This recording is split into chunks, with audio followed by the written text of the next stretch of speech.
Hello and welcome to the Unit 5 micro lesson, which specifically has to do with custom reports. Now you'll note this is my the standard or the example database that I've used previous to do different things.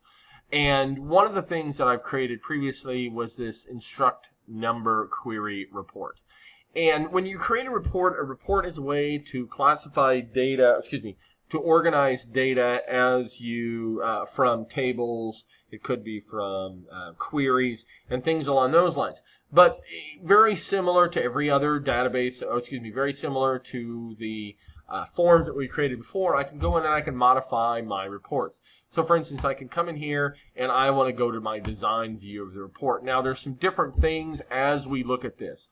The very first thing is you'll notice that I've got the class number, the room number, and the instructor number, because in those particular case, I am based off of my field list, which is the table that I'm using. I'm using the class table. There are different tables that I can add in. Notice there's the instructor data, there's the budget one. There's different things that I can modify what this is all based off of if I want to. Now, as I look at my particular fields, I have a page header, which means that appears at the top of every single page. And then I have the instructor number here, and then the detail for each one, which is the room number and the class number. You'll notice a difference in the way these kind of appear. The grayed out ones are actually simply labels. So if I click on this one, and I want to right click, and I'm going to close my field list right here. And if I click here, I want to right click and I want to choose my properties. There's my properties. So the name is going to be the instructor number label, and the caption is going to be instructor number, but there's nothing that it's actually based off of. So it's not tied to anything. If I click this one right here, you'll notice the control source is instructor number. So what goes on is the query on which this is based is where it's getting the information from. So if I was to click the control source here and hit this down drop arrow, all the control source elements are the different fields that are included in that particular report on which it is based. So if I come along, let's say I click up here, right, and I look for my caption record source, the instructor num query. If I hit this down drop arrow right here, these are all the different elements. Now, we didn't use, or for some reason when I set this up, I did not use the three-letter designators for names, mea culpa. But for instance, the reason we do that is when I'm looking at these tables right here, you'll see it has budget, class table, and instructor data. If I go in here and I look at this and I want to do budget, if I can't see off here to the left, if I can't see what that looks like, and I look at just a list of things, I can't tell what's tables unless I say table. Well, if that's budget, what I could do is if I called it TBL budget, I know exactly what it is. If I call it TBL class, I know exactly what it is. If I call it TBL instructor data, I know exactly what it is. Query, QUR, my actual reports are RPT, my forms are FRM.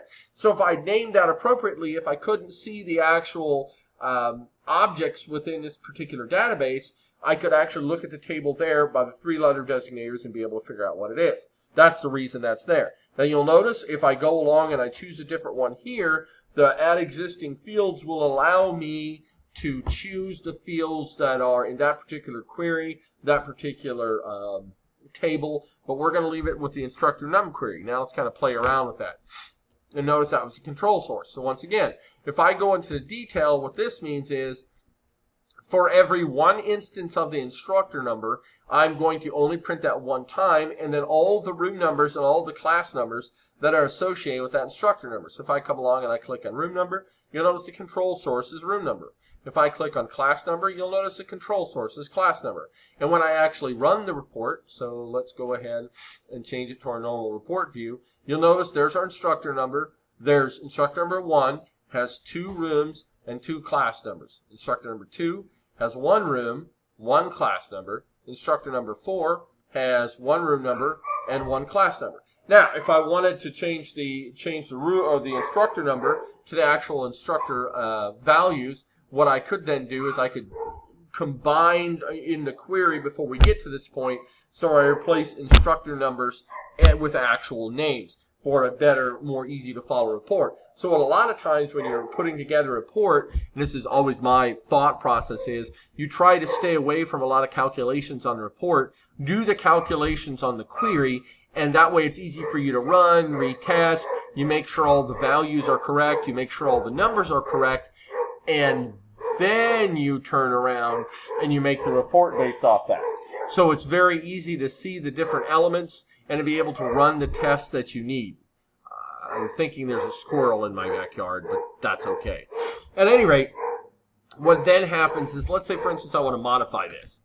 Report footer. If I take my mouse pointer down here to the report footer, you'll notice I get the single line with double pointed arrows. If I left click in this and I drag it down, that appears at the bottom of every particular report. The page appears at the bottom of every single page. So what I can do if I want to, let's say for instance I wanted to add more stuff to the bottom of the page. So I'm going to come in here, I'm going to click on this particular label, and I'm going to write the highly technical term stuff, right? So what happens then when I run this report, at the very bottom of this page it says stuff. So I can put some sort of footer in there that allows me to have an idea of what goes on. One of the things that this particular report is lacking is the date. I would put, never mind, the date's right there. I would go so far as, it's right above it, I should have seen that. Anyway, I would put the time on it. And the reason I'd put the time on it at some point in time, get that? The reason I put the time on it is because of the fact that, let's say I printed the report in the morning, and then someone else printed it at night. Well, I could look at two reports that are on the same day, because I already have the date stamp, but they might have different values. And the reason is, what happens if someone entered in information during the day between the point in times and you pulled both the reports? So a time stamp, so you have the most recent report, would be great, and that prevents, like if you're running multiple reports for a manager, if they ask you to rerun a report, you don't accidentally turn in the one, or turn him back the one that he or she's already looked at. So that's one particular possibility where that's concerned. I can come in here and I can modify it like I can do any particular value. I can come along and I can look over here. I have my font size, I have my alignment, font name, all the different things where I can go to here, and I can also do calculations on here. Once again, you can do calculations, but I would highly suggest doing all the calculations and all the grunt data work in your queries, and then turning around, once your queries yield out to have the right sort of data, then you kind of manipulate the data in the, manipulate being not change, but putting it in the right place. You can manipulate the locations of things in the reports itself so you know exactly where the information is, and then you can turn around and actually put it out there the way you wanted to put it out. But let's say, for instance, I wanted to add stuff that I don't have on here. I have instructor number, I don't have class name. So if I wanted to come in and put the class name in there as well, what I could do is I could shrink the room number, since that's small. Notice I click on this. I'm watching my values. Just move this bad boy like all. Right? And then I shrink it as a bad boy right all. Okay, then I could take the instructor, the class name, right? So here's my class name. I can put the class name, poop on a stick. Okay, that's fine, yes. So I can come along here, and I can take the class name, and I can put the class name right here. And now when I run the report, it has the actual class name on there. And then I can go on and modify this. I can make it larger so I can see stuff. I could change the title right here. I can play with the colors. So there's lots of different things you can do with a report. But remember, your report, in my world, doesn't necessarily mean that's the way in everybody's world. But in my world, your report is how you make it look pretty and how you make it easily digestible. It's not where you make a lot of calculations, though you can do that. There's no hard and fast rule against that.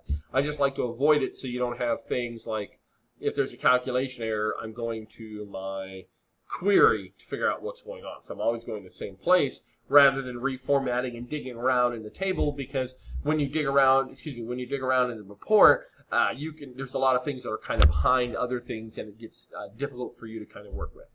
All right, well, that's a very kind of in-your-face shotgun approach to the actual modifying and streamlining some of the reports, and the chapters get into a little bit more customizing and different things along those lines. But that gives you some idea of the tools and things like that. So if you have any particular questions, feel free to ask. Feel free to follow up. And I look forward to seeing your products this week. Thank you.